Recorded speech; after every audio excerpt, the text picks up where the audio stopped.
Eu sou Otmar Schneider, analista de valores imobiliários.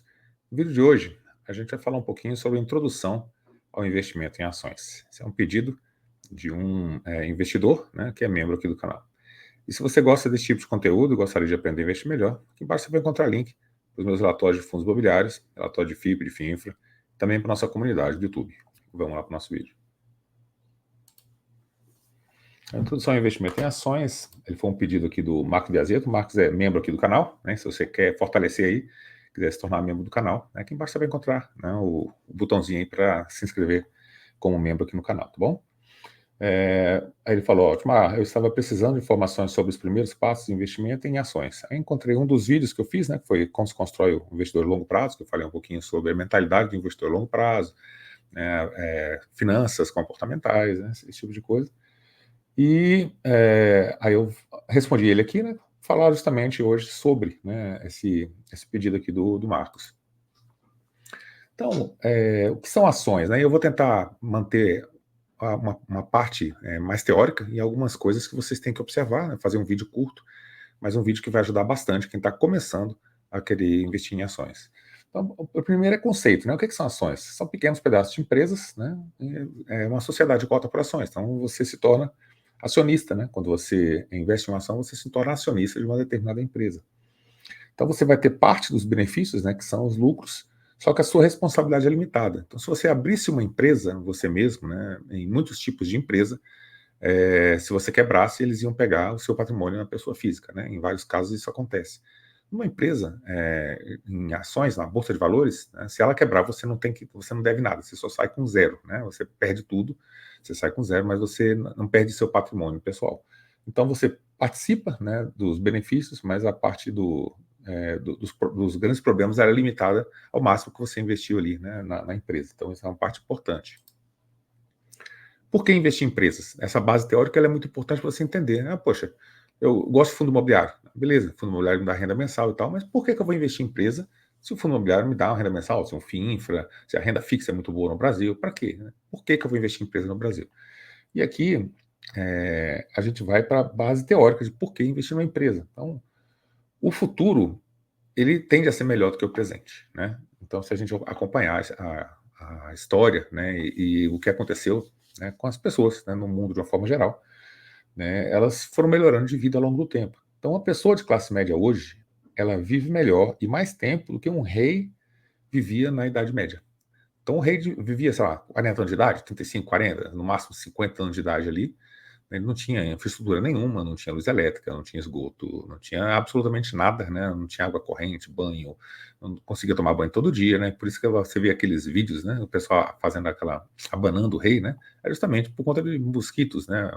Aquela coisa toda que o pessoal não conseguia tomar banho todo dia, né? Então, essa melhoria de vida, tende a se repetir no futuro. A gente tende a melhorando de vida, a tecnologia tende a ajudando, a ciência faz com que a gente viva cada vez mais, né? Então, as coisas melhoram com o tempo. Isso se deve ao nosso progresso, né? Seja por base de conhecimento, né? Educação, investimento que é feito, né? Isso tudo gera uma maior riqueza. Tá? E investir em empresa é justamente isso, né? É você participar da riqueza das empresas, né? Dos negócios das empresas. Então, essas empresas, elas participam da melhoria da qualidade de vida das pessoas. Então, a busca pelo lucro, né? E tudo começa pela busca pelo lucro, tem que ter algum maluco lá que quer ficar bilionário, né? Ele vai ficar bilionário, vai melhorar a vida de todo mundo, vai conseguir mais emprego, o governo vai arrecadar mais, né? Então, a busca pelo lucro faz com que haja essa pesquisa e investimento de uma forma geral. Tem um documentário muito interessante sobre isso que chama Gigantes da Indústria. Então, se vocês não assistiram ainda, né, como os gigantes da indústria americana surgiram, por que os Estados Unidos desenvolveu do jeito que ele desenvolveu, aí fala sobre, né, as ferrovias, o petróleo, o aço, então os principais negócios que foram realmente trazendo desenvolvimento para os Estados Unidos, de forma que ele ficou, né, um dos países aí mais ricos do mundo. Né? Então, entender, né, como as indústrias, como as empresas elas crescem e trazem melhoria de vida para as pessoas, fazem com que você entenda o porquê, né, ser acionista de uma empresa. Então, algumas pessoas ficam muito ricos, né, mas só que eles enriquecem também a sociedade e contribuem com mais impostos para o governo, né, arrecadando mais impostos, também consegue entregar, né, mais coisas para a população, né, estradas, mais infraestrutura, uma melhor, né, condição de uma forma geral, para aposentadoria, de saúde, educação e tudo, né? Então, melhora a vida para todo mundo quando você tem um monte de gente investindo no país, né? Várias empresas e vários empregos sendo gerados, você diminui o pessoal que está desempregado, e essas pessoas, elas começam a ser... as empresas, elas tendem, né, a tirar aquele funcionário ali, é bom, vamos trazer ele para cá, a gente paga o dobro do salário. Então, essa concorrência entre as empresas faz com que o salário das pessoas aumente, porque não vai ter trabalhador qualificado para todo mundo, né? Então, é bom para todo mundo, né? A gente ter, né, esse crescimento aí, da lucratividade das empresas, do investimento de uma forma geral. Então, como investir em empresas, né? Como é que a gente consegue investir? Você pode abrir sua empresa, lógico, né? Mas eu sempre recomendaria você começar por uma empresa que existe, investir em empresas de bolsa de valores para você entender como é que funciona a empresa. E mais para frente, você sim abrir a sua empresa, não tem problema nenhum, né? Como é que investe em bolsa de valores, né? Então, são as empresas que a gente chama de capital aberto, são as empresas que já deram certo. Então, são empresas que têm milhões ali, bilhão de patrimônio, né? Bilhões de patrimônio. Elas já deram certo, já se provaram e lançaram as ações ali na bolsa de valores. Então, as empresas, elas lançam ação na bolsa de valores justamente, né, no melhor momento para elas. Elas vendem na alta, né? Não quer dizer que não vai subir mais, né? Mas é sempre meio ruim, né, você comprar logo quando se faz um IPO, porque muitos IPOs dão errado, né? As empresas vendem na alta e depois elas caem. Então, o mercado primário, que é justamente isso, né, quando a empresa vai lançar ação na bolsa, né, ou fazer um follow-on, ou seja, lançar mais ações, aumentar o capital da empresa, essa empresa vai negociar diretamente com os investidores e falar, poxa, me dá seu dinheiro aqui, eu te dou ações em troca, né? Então, esses são novos títulos que a empresa coloca em circulação, né? São através de IPOs, follow-on, novas emissões, no caso de fundos imobiliários, né? Então, nesse momento aqui, né, nem sempre é bom, e a maioria das vezes não é bom você entrar, né? No mercado secundário, você já tem uma outra pessoa que comprou a ação e ela está vendendo ali por algum motivo, para dar liquidez, para conseguir um dinheiro, ou não estou gastando mais da posição. Então, o mercado secundário é a bolsa de valores onde elas trocam de mão, tá? Então, o mercado secundário dá liquidez às ações, você consegue comprar e vender quando você precisar. E meu conselho aqui, dê preferência ao mercado secundário, né? Quando você for comprar ações, compre na bolsa de valores, mercado secundário de alguém que está te vendendo depois que você estudou aquele negócio. Então, tem também o mercado fracionário. O que é o mercado fracionário? O mercado padrão nosso, né? Ele negocia em lotes de 100. Então, digamos que a ação da Petrobras esteja R$40, né? Tá, sei lá, uns 38 hoje em dia, alguma coisa assim, mas vamos arredondar, né, para esse vídeo aqui ficar atemporal. Então, a gente tem a ação da Petrobras aqui a R$40, e você precisaria de um lote de 100 ações, ou seja, você precisa de 4.000, né, para investir e comprar um lotezinho padrão aqui de Petrobras. Então, muita gente não tem 4.000, né, de uma vez para você investir em ações. Então, o mercado fracionário, ele permite a compra fracionada. Você pode comprar a quantidade, vai de 1 até 99. Quando você colocar 100, você automaticamente vai comprar um lote padrão, né? De 1 a 99, né, você vai para o mercado fracionário. Como é que vai para o mercado fracionário, né? Normalmente é só você colocar a letra F no final do ticker da ação, né? Ticker são essas 4 letrinhas seguidas desse número. Então, você consegue fazer um aporte, né? Não, só tem R$40. Então, eu quero comprar só uma ação. Vai sair R$40 e mais alguns centavos lá, porque vai ter os custos, né? Algumas taxazinhas. Antigamente, né, as taxas de corretagem eram muito elevadas. Então, um tempo atrás, você tinha R$30, R$50, mais uma taxa variável para você investir em bolsa de valores. Então, você vai, digamos que se fosse comprar uma ação de Petrobras, você pagar R$50, R$60 de taxa para comprar uma ação de 40. Então, as pessoas mais simples, né, mais pobres, elas não conseguiam investir em ações, né? Então, era uma coisa mais reservada para quem tinha uma condição financeira melhor. Hoje em dia, não, né? Hoje em dia tem um monte de corretora que não cobra um centavo de taxa para você investir em ações. Tem outras que ainda cobram algumas taxas, mas está muito menor, né, do que antigamente era. Então, hoje dá para você comprar poucas ações, uma, duas. Então, se você tem pouco dinheiro, você pode começar investindo pelo mercado fracionário. Só colocar a letra F no final do ticker da ação que você está procurando. Quais empresas escolher, né? Essa aqui é uma pergunta. Por onde que eu começo? Por qual empresa que eu começo a investir? Aquelas que você acredita no modelo de negócio.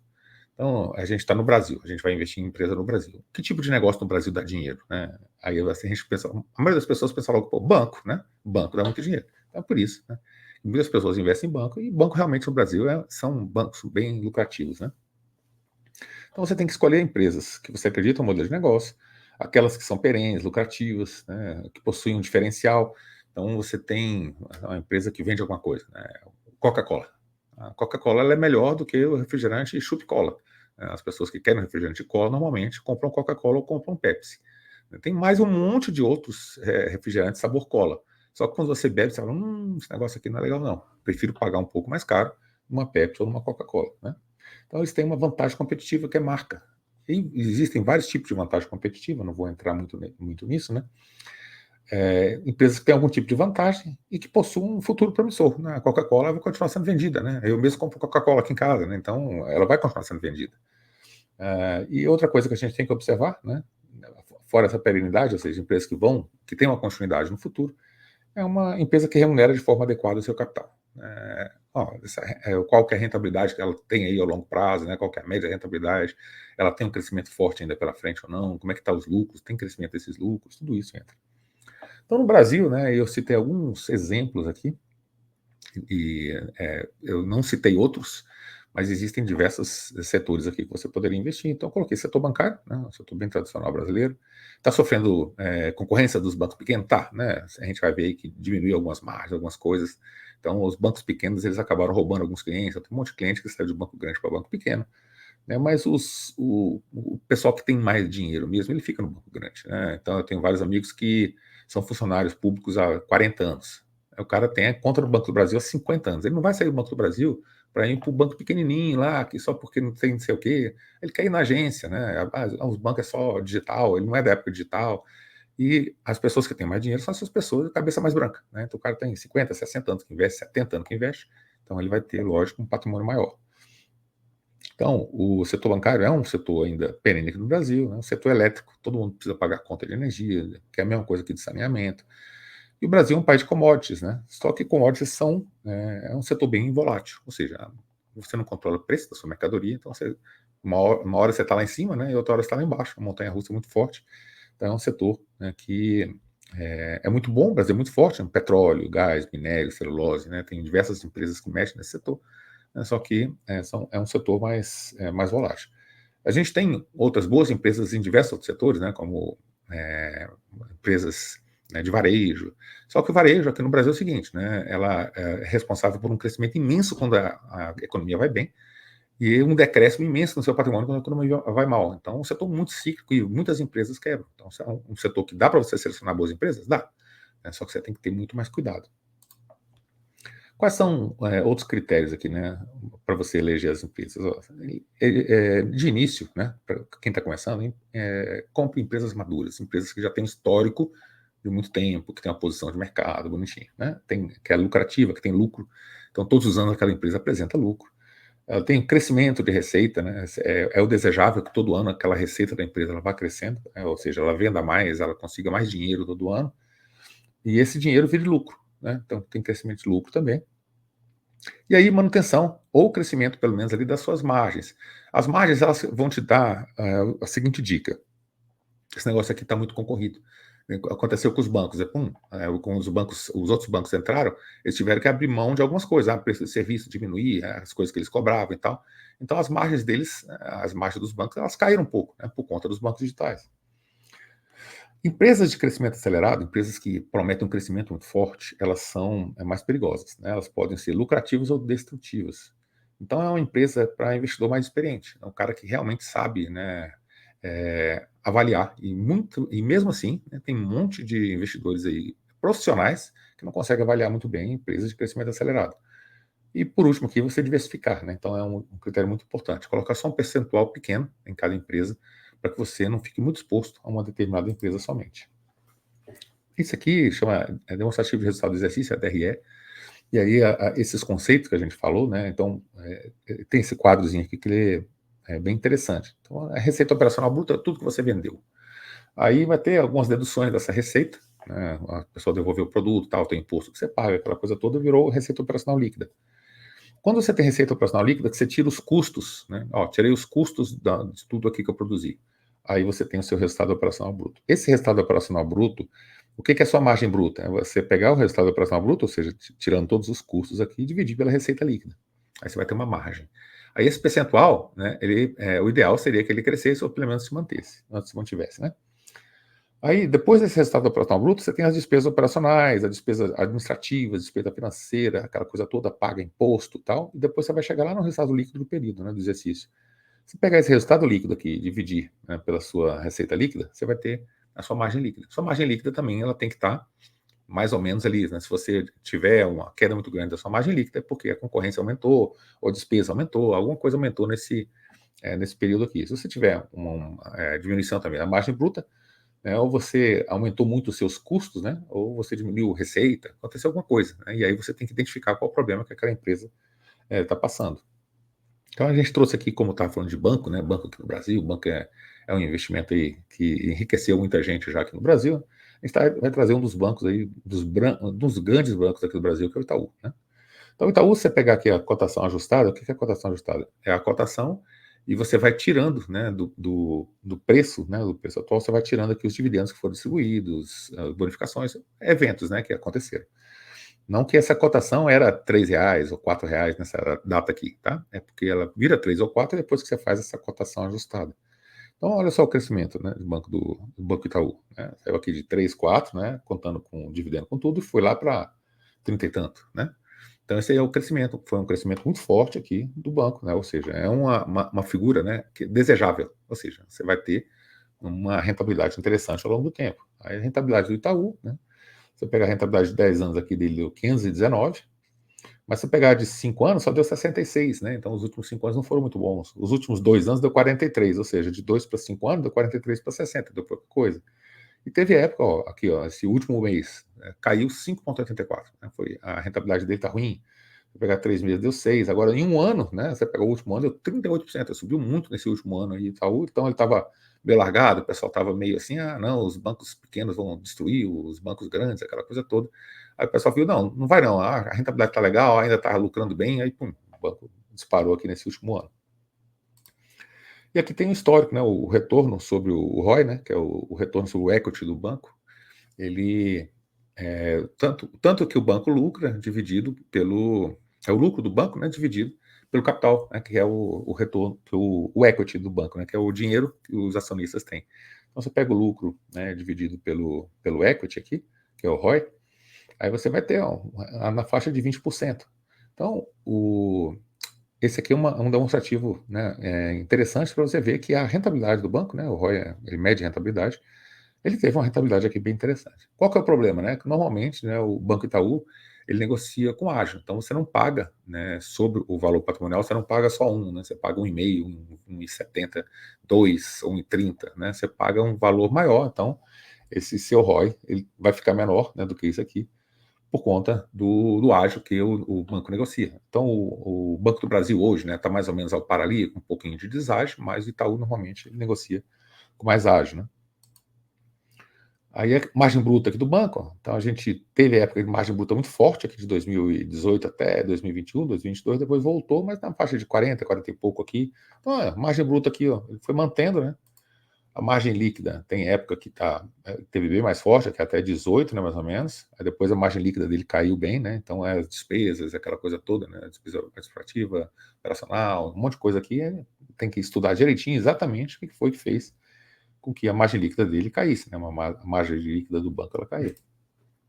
E lucro por ação, né? Então você vê o lucro por ação, o ideal seria que ele fosse só crescente, só que em empresa não acontece isso, né? O fundo imobiliário tem o lucro ali, de vez em quando ele vai aumentando devagarzinho quando é um prédio, ou aquele aluguel de edifícios, né? Mas às vezes, né, ela também cai, né? Então tem uma vacância, tem alguma coisa, ele cai. Mas a ação é muito mais volátil, né? Então, por isso que o preço também ela acaba sendo muito volátil, né? Mais volátil, né, das ações. Então, a gente tem aqui o lucro por ação foi de 3 em 2014, 4 em 2015, saiu para 2 em 2016, subiu lá na época do Covid aqui, 1,93, de lá para cá começou a subir bem forte aqui, o lucro por ação do banco.